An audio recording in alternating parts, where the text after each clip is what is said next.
In this guide, I will be showing you guys how to add a music bot to your Discord server, which is a quick and easy process. Let's get started. First, launch your Discord. Now head over to any of the server.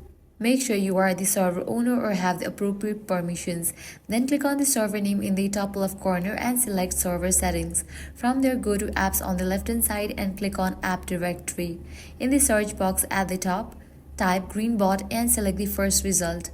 On the Greenbot app page, click Add to Server. You'll be prompted to select which server to add it to. Then click Continue. Make sure to accept the permissions, click the boxes and click Authorize. You might need to complete a quick human verification. Once that's done, you'll see a success message and Greenbot will be added to your server. To use the bot for music, join a voice channel in your server. Then type the command /play in the message box and select Greenbot.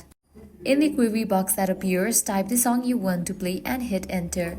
The bot will start playing the song after a moment. You can also add more songs to queue by repeating the process. That's it. You have successfully added a music bot to your Discord server. If this guide helped you out, do not forget to like, share and subscribe.